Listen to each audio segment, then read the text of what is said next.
You're listening to the Jiu Jitsu Lou podcast, and I'm Lou Temlett. I'm guessing you're having a good day because either you've been on the mats, considering getting on the mats, or maybe you want to challenge yourself. I'm so happy you're here listening or watching this episode. Please don't tap out before the end. When you want to travel through grief and overcome fear, start training Jiu Jitsu. I'd like to welcome Danielle Sanniti to my podcast. Hi Dani, how are you? Hi Lou, yeah, it's lovely to meet you. I'm well, thank you. Oh, it's fantastic. I really appreciate you reaching out and DMing me to be on the podcast. Kind of set up a connection call, which is always fantastic when I have new guests that want to be on my show. And of course, every guest wants to be on the show. But I really appreciate the energy and time you took to do that. And obviously, if anyone listening would love to be on the show, please do reach out and DM me. But there's a story behind your jiu-jitsu, Dani, that you have already shared with me that I'd love to hear more about.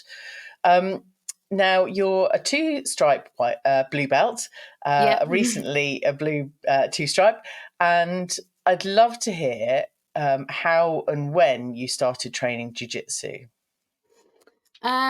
So my journey of jiu-jitsu starts actually in Qatar, in the Middle East, and it happened after my mother suddenly and very unexpectedly passed away when she was back in the UK. So I was overseas in Qatar when this happened. And this happened in May 2002.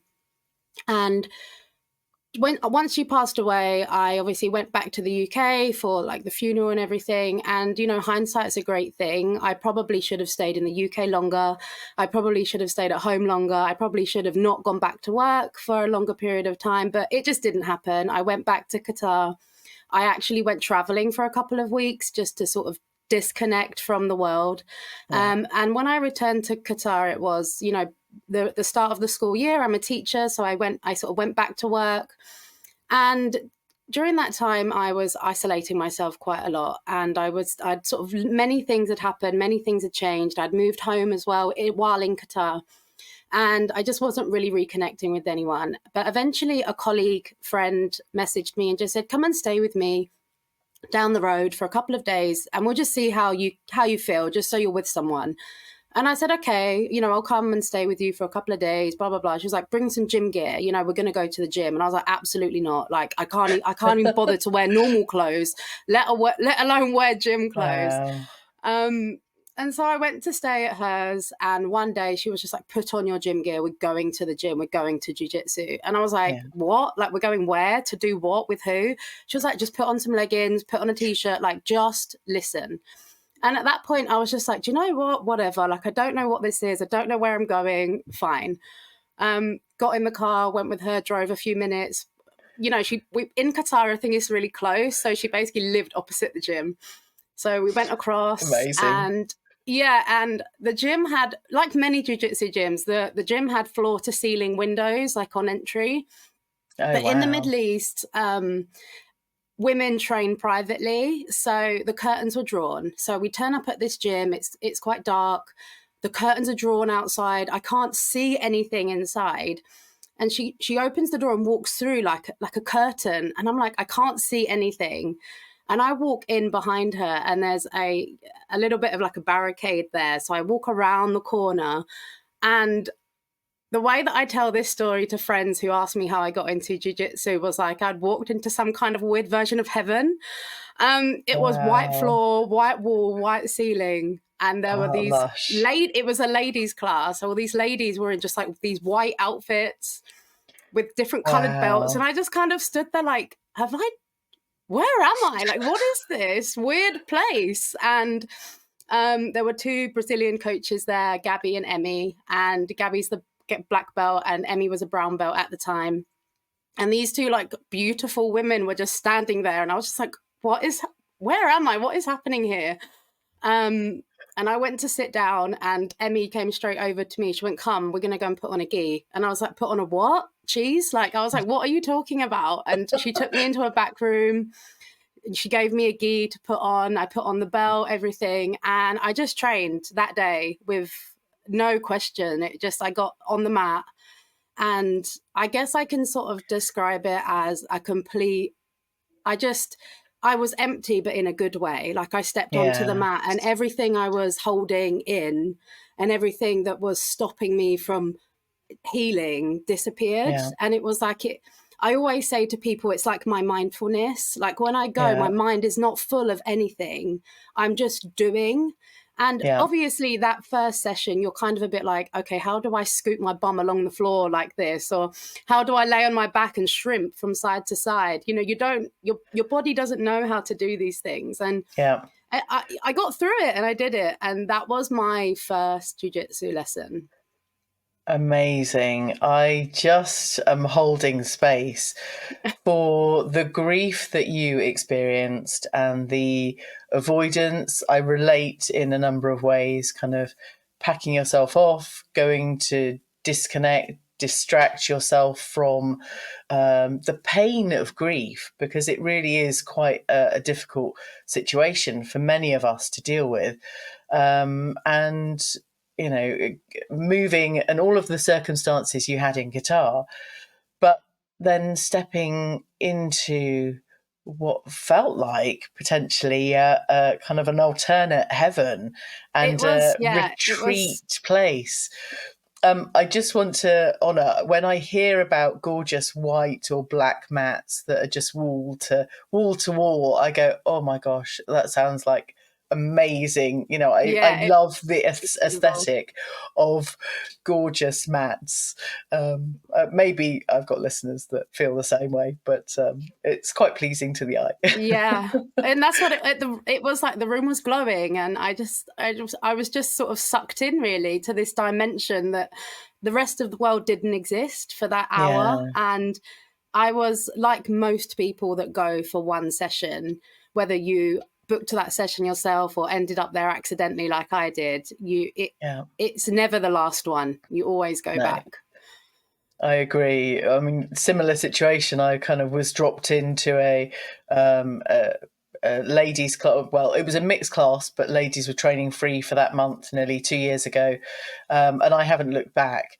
But you don't know what you're letting yourself in for. You don't know what your body is or isn't capable of. But you're willing, it sounds like your mindset was willing just to have a go and immerse yourself in that space. But I'm really interested to hear more about the kind of freedom feel, the release of everything when you're in the jiu-jitsu space. Tell me a bit more about that. So I guess because I was suffering so heavily with grief, and, you know, anyone that's been through grief will kind of resonate with the feeling of you are just floating through existence during that time, and your body, you're in your body, but you don't know your body anymore. Your body's like disconnected from you. And so when I finally went onto the mat, it was like I could feel my breathing again. I could feel my legs moving again. I suddenly realized I had arms and legs, and that they went in different directions again, and that I wasn't just sitting or laying, which I had done for like the previous 2 months. And so my physical health wasn't incredible, although I had been training sort of gym training for like years previously. But I wouldn't have said that I was a particularly fit person. You know, I wouldn't have been able to run longer than 4 minutes on a treadmill. Like, I wasn't a fit person. And that fear that I guess I realized I was holding, it became a fear of just myself in the end. I wasn't actually fearful of anything around me. I was scared of what my body could do and what I could achieve, and I was holding myself back, really. And like you said, you went to a mixed class, and I remember my first few classes for a good couple of months were just the ladies' classes, and I was doing privates as well. So after I'd met Gabby and we'd spoke a few times, I asked her if she would do private sessions, and we did that. And I remember going to my first ever mixed class, you know, maybe a month later, and I think I wrote on an Instagram post, like I felt like an antelope that was like being hunted. And Yeah. it was kind of like this weird feeling of like, gosh, I'm in like the lion's den right now, and I don't know how to manage it. But fear became this feeling that was enjoyable, that I could seek, and like through fear I could find accomplishment. And I'd been doing a lot of sort of, self-help work through grief and bereavement, and I'd come across Brene Brown. I don't know if you've heard of her. Yeah, she does a lot of feelings work and a lot of emotion and energy work. And I'd come across a story that she had said about her own child, that her child went to do like a swimming gala, but her child was terrible at swimming, and the child came last. And at the end, they had said, you won because you were brave. Like you won because you overcame. And every time I would go to jiu-jitsu, I would just say, like, you've won today because you came here, like you did it. You put on the outfit, you tied the belt, and you got smashed by all these crazy black, brown, purple belts and other blue belts, but it's okay, you did it. Because I'd had the safety of the white belt class, for like a few months. And I felt like I had my own little nest in there. And then eventually my coach was like, you can't come to this class only. You need to go to mixed class. And yeah, it was again, like that was then like a new fear unlocked. But here we are, like I did it. And 2 years later, I'm still doing it. So it's amazing. One of the things I'm really interested in is what you said about kind of showing up, even if you feel like you fail or come last, you're still there, you still achieved.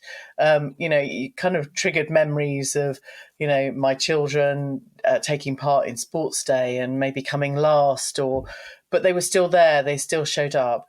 And their emotions kind of on the back of that, are really quite hard for a parent to hold. But actually ourselves, it doesn't feel quite as heavy if we are in that space. Certainly when I step on the mats, the fact that I am at the jiu-jitsu gym in the first place, we've overcome massive amounts of hurdles.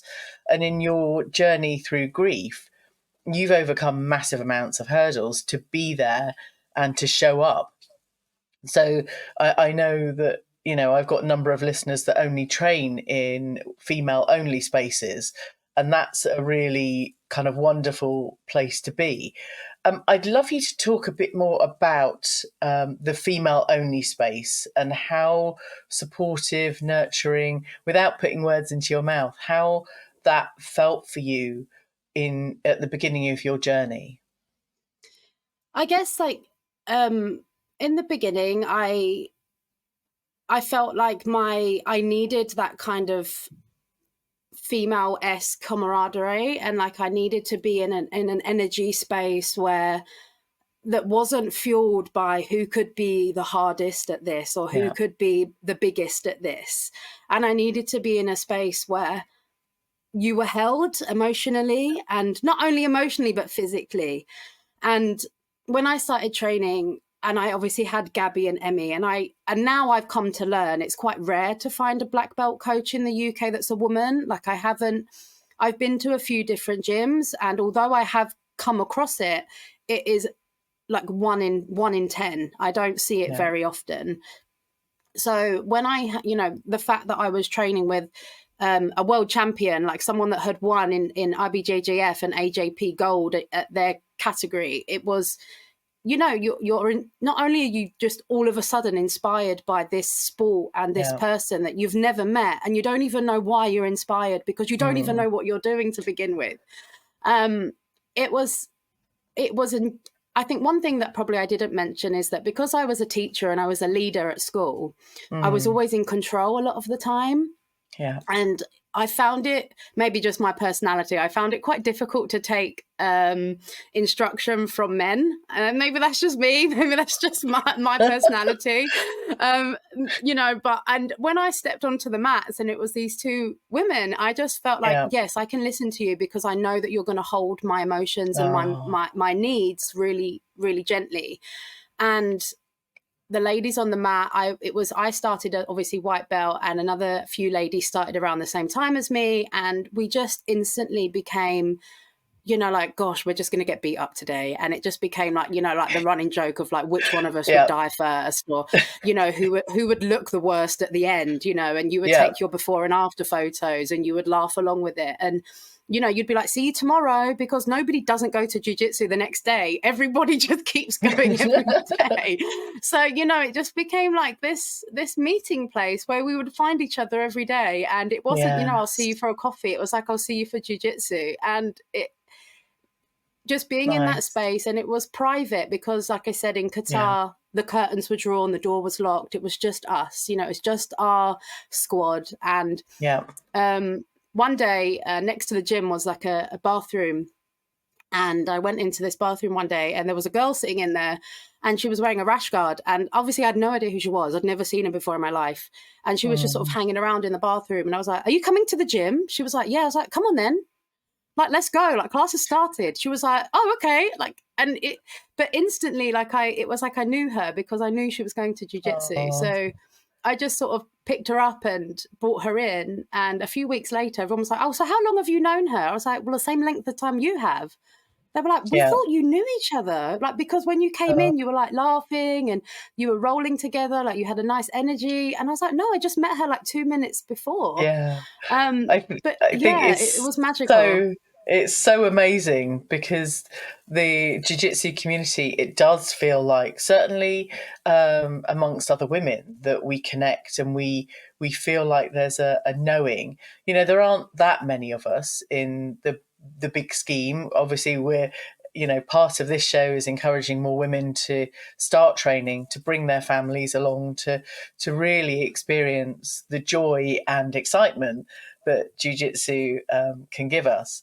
But I kind of want to reflect on the female black belt situation. I have been very fortunate in the gyms that I've trained at. I've always had a female black belt coach. So for me, and I think that's probably inspired my continuity, actually, to still show up, because I can see these amazing black belt females.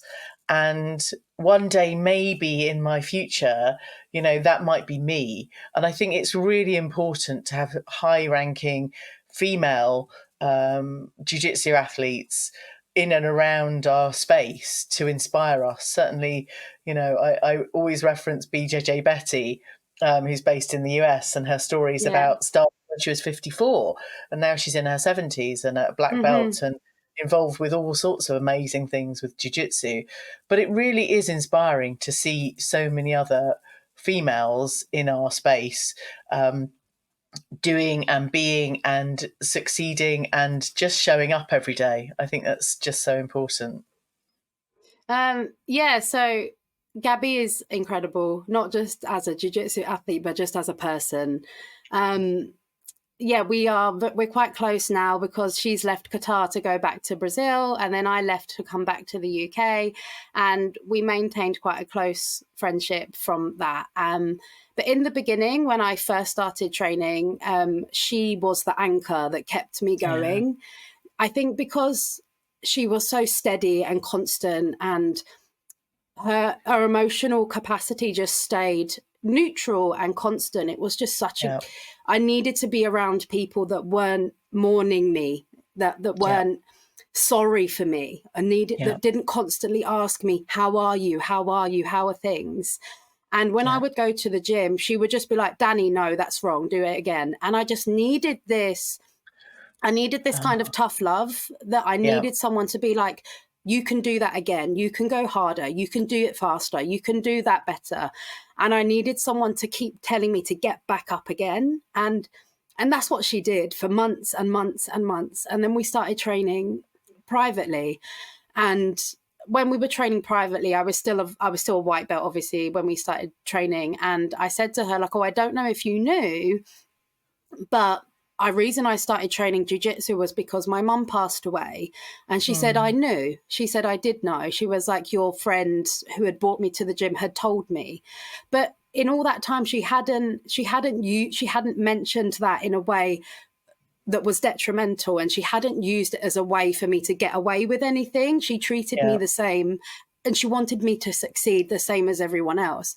And I said to her, you know, since I've started, I feel so much better. And like, her words just stuck to me, and I say them to people all the time. And she said, jiu-jitsu's therapy, baby. She was like, jiu-jitsu's therapy. And then I was like, yeah, it really is. Like, you don't realize how much it can externally and internally heal you until you've done it. And I tell people all the time when I meet them, no matter what they're going through, I'm like, go to jiu-jitsu. Like, you don't know you need this. And yeah, I think she was my number one inspiration throughout my whole jiu-jitsu journey. And, you know, we often message now, and she said, even this morning, she said, there's a London competition in March. We should go to that. We should meet in March in London, and we should do seminars. And I said, okay, like, we can aim towards this.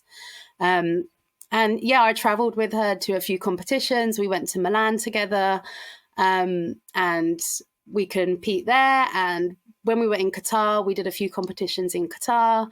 And then I actually went with her to Abu Dhabi, which is where the AJP Tour Jiu-Jitsu World Pro is. It's actually happening in a few weeks, I think, in Abu Dhabi. Yes. It's a great competition to watch if you haven't seen it already. And yeah, just all of my experiences with her doing that, it's like being in the adult version of Disneyland. Not that Disneyland isn't for adults, but you know what I mean? It's like a world that you didn't know existed, and you're just so happy that you found it. It's amazing. I love hearing that, you know, you've been inspired by somebody and they've been by your side and they're kind of supporting you throughout all of this. And the fact that you never knew you needed jiu-jitsu. We all need jiu-jitsu. Everybody needs jiu-jitsu. This is the Jiu-Jitsu Lou podcast with me, Lou Temlett, coming to you from the UK. Go and check out the latest video clips over on jiu.jitsu.lu on Instagram. And I'd love for you to come and be a guest on the show. So reach out and DM me, just like Dani. Today, I'm having a conversation with Dani Sanniti. Dani, thank you for sharing your journey and briefly talking about competitions. I'd love you to share more about the kind of progress through mixed classes and being that antelope in a kind of lion's den experience, and how that kind of transition and your growth through that scenario. So I guess it's worth mentioning that when I started jiu-jitsu, I was training really heavily for the first 8 to 10 months. Because I was overseas, I had more time on my hands. I wasn't living in the UK when I first started. So it is important to mention that I was training in the gym physically probably around 7 times a week, but also doing privates on the side. So I was probably doing about averaging 10 hours a week. And everyone used to joke and say it was my part-time job. And it was my part-time job. I was there all the time. I was training all the time. And I progressed quite quickly because of that. And I think, like we've said previously, because I was going through grief, jiu-jitsu became my healing method. And because I could focus on it so much, I think my energy and my passion for it helped speed up the process. So I started in September 2002, and I did a competition early 2003, and I won gold in my category at white belt. And then by June of that year, I received my blue belt, which was incredible. Wow. And I started off in the white belt classes, the ladies classes specifically. I was really quite adamant that I didn't want to train in the mixed classes and I wanted to stay with the ladies class. It really did feel like I was in like my safe space, but you know, eventually you do outgrow your pond and you do need to push yourself even in those sort of dark and scary to reach places. And the mixed class felt like that for me, mainly because I was really fortunate that our gym was used as a bit of a halfway training center for jiu-jitsu athletes that were going all over the world for competitions. So for the company that I was training with, which is Vision BJJ, Vision Jiu Jitsu, we had a lot of professional black, brown, purple belts that were at the gym consistently. So the mixed class felt like a scary place just because they were such high level. And it was, when you're in your white belt class and nobody really knows how to mount properly, it's all fun and games. And then you go to see mixed classes and people are doing like flying arm bars and like, judo rolls and, and like there are leg locks and heel hooks all over the place. And you're like, what is this madness that I have come into? And I remember my first mixed class, I came sort of maybe a few minutes, a little bit later than usual. And I didn't want to be there in that beginning part where everyone is kind of just wandering and chatting and how are you? And I just wanted that part to end. I just wanted to walk in and sit down. And I remember walking in and it was very busy. There were at least 25, 30 people there. And the head coach of the mixed class, which is Tassio Canero, who again is an incredible athlete, jiu-jitsu athlete, champion. He was leading the class and I could see Gabby at the back of the room and she was sort of like waving at me and I was just there like just completely dumbstruck of like, I'm going to die today. Like I feel it, like it's going to happen. And you have to, and it's like if you've done competition before or even you can just reflect back to your first lesson, those nerves and the feeling that you have of losing control and then not being able to manage yourself in those moments. That's the kind of fear I had when I went to my first mixed class. It was scary. But you take a deep breath and I just told myself, like, you've already won because you were brave. Like you turned up to this mixed class today. You've done it. You've done the thing. You've done it. And, and you see people that you recognize and people that you've rolled with before. There were other ladies there, of course. And you just do the thing and you realize that your 15 minutes of stress before you got there didn't even need to, exist and that you can do it. What you mentioned about the fear of losing control. Tell me about that. So in a scenario where you're baited into a move and you kind of find a bit of fire and you want to retaliate or something else? I think, again, I would have a terrible habit of giving my arms up and being sort of either triangled or arm locked quite often, especially in the beginning of sort of at the end of my white belt, beginning of blue belt, when you're starting to be a little bit more adventurous, especially with your, guard breaks or passing guard and you're using your arms a bit more. And I would just give my arms up a lot and I would be triangled and arm locked so often. It would happen at the beginning of a roll. I'm so pleased it's not just me. I'm like, my God. No, it was constant. My ears got a bit like, funny because you can feel it, right? And you have this moment of like, why am I doing this over and over again? And I think I was feeling frustrated at that time, and I was giving myself quite a hard time. And that vulnerability that I knew it was going to happen. And my coaches kept telling me, it's going to happen. You don't know what you're doing. You're still learning what to do. And you're going to have to figure out how to stop it happening. Like that's your job. That's your jiu-jitsu. And, it'd be so obvious. My coach would say, well, just don't put your arm there. And I'd be like, yeah, that's all great, isn't it? I just won't put, or when, you're rolling and someone says, get up. And you're like, well, thanks for the tip. I'll just get up, shall I?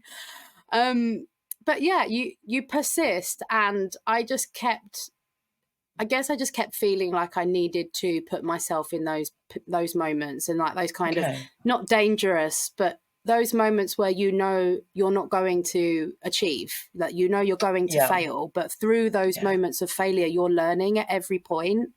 And, maybe the great saying is you win or you learn, right? So I spent a lot of time learning, that's for sure. I love that. I love the fact that you've taken that fear and you still want to learn and put yourself in those positions. I know when I'm kind of rolling or sparring with teammates, there are certain ones that I don't go and choose because I know that I will lose or it will be really hard or I might get hurt. But actually, I'm going to take a leaf out of your book and maybe use that fear and go, okay, let's just go and learn how I can deal with this.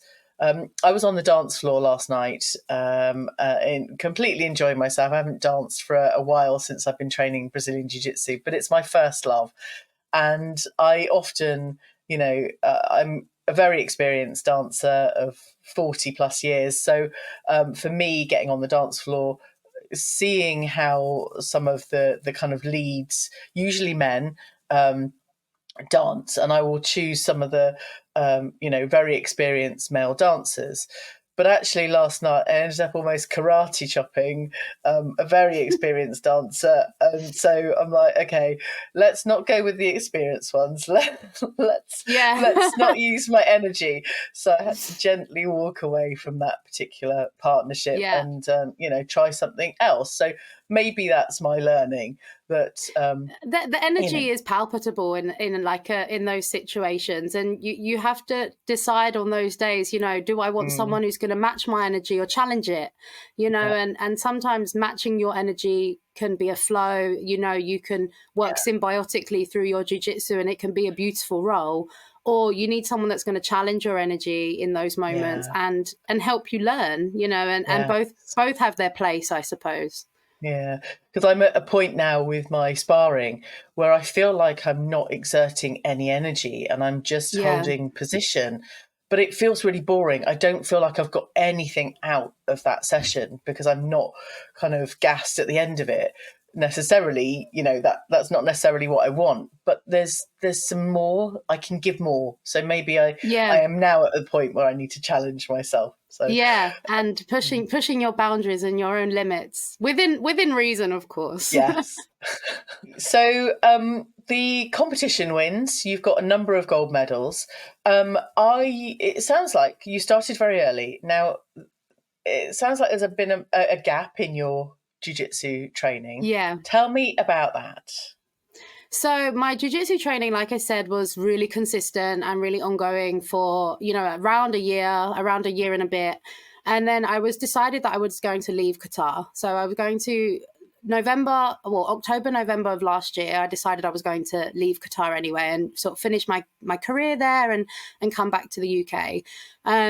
I'd gathered quite a bit of savings and I decided that I would maybe take 6 months, 8 months out of working full time and pursue jiu-jitsu, not as a career, but as a hobbyist and just doing something that I enjoyed. I felt I'd worked really hard. I'd sort of reached my career goals. I had gone through quite significant grief. I had left all the things I knew behind and I was coming back home to gather myself again and recommit myself to the UK. And I wanted to experience training in the UK. Where I was moving back to in Cheshunt in Hertfordshire, there was a Gracie Barra gym literally 3 minutes down the road. So it was so local to me. But I received the unfortunate news like a few weeks before I was coming back that my father had very suddenly passed away. Wow. It happened overnight. And actually, it was on my last day of work. So it was my last day of work and I received the call. And as you can imagine, it just felt like my world had re-crumbled after it had already crumbled. So it was around about a year and a bit after my mum had passed. So it was still very new. Yeah. So I did leave Qatar in a not as extravagant way as I had previously hoped. But that being said, my friends and community at the gym held me so closely during that time. And I was so thankful that I had them during that time. And when I returned to the UK, I came back to the UK around October, November of last year. So around a year ago. And I moved back home with my siblings and we were just all figuring out what we were going to do next. I'm the oldest of 4, so I had my younger siblings to think about and to care for. I had suddenly had a house that I was looking after and dogs that weren't mine to look after. And I just kind of put the jiu-jitsu a bit, on a back burner. Again, like grief is physically really heavy. it changes your DNA. When you look into like grief research, it can change your DNA, it can change your metabolism, and the way that you physically are able to process. So I had to realize that I wasn't the same as I was when I was in Qatar. Yeah. And so I took a bit of a break, but I told myself that a promise that I'd made was that I was going to go to the IBJJF Europeans in Paris in January 24th, so January just gone.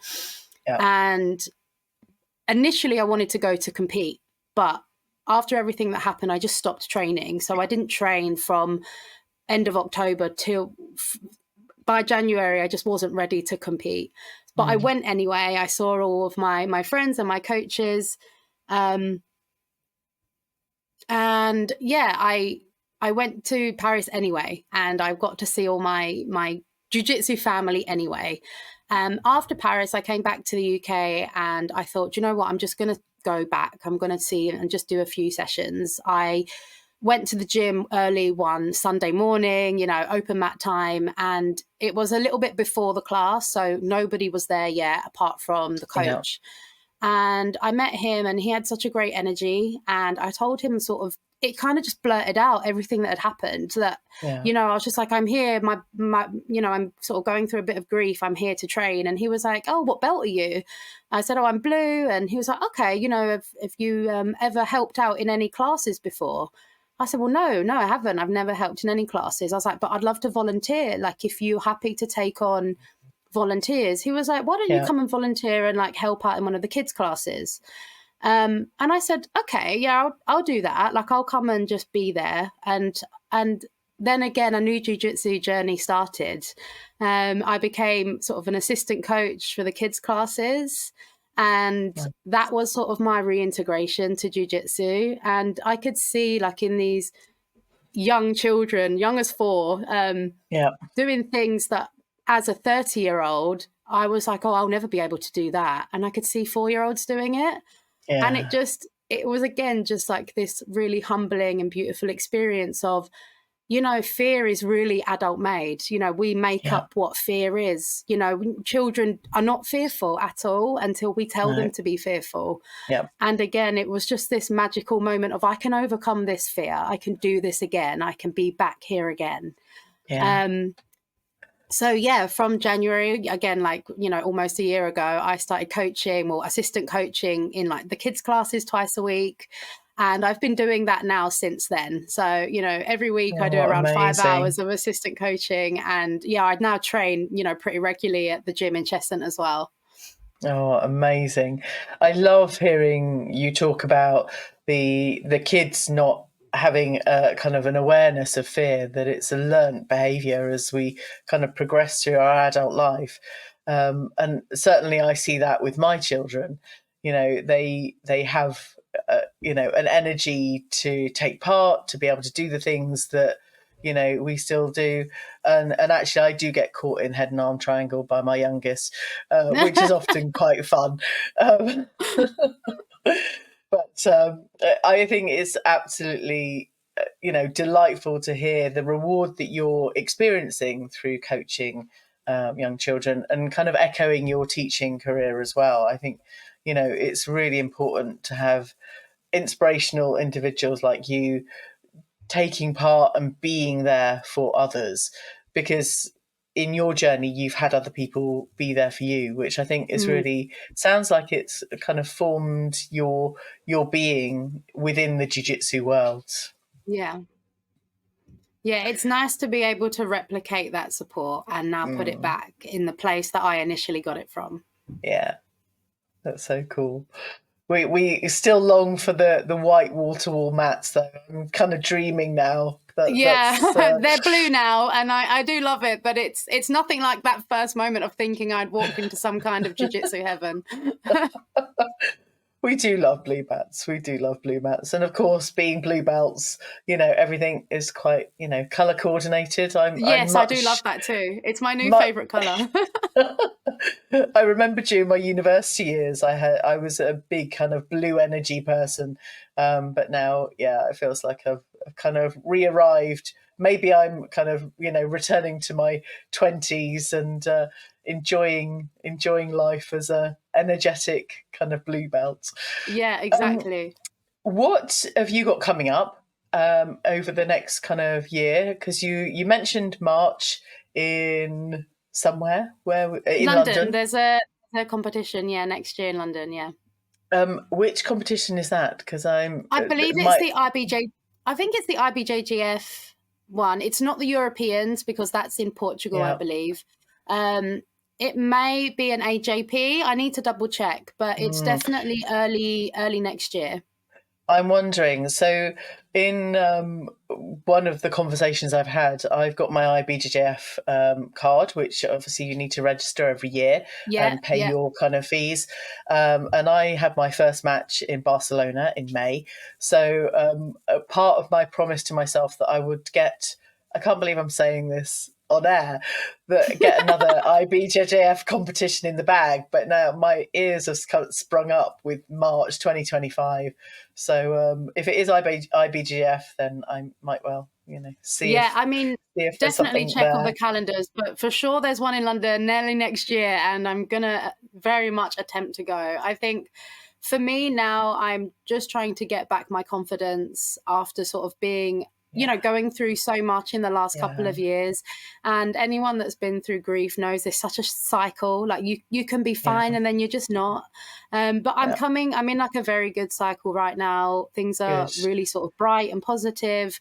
I'm really enjoying my coaching, and my jiu-jitsu is really improving, which I feel is really hard for people to say because constantly you feel like you're not getting anywhere.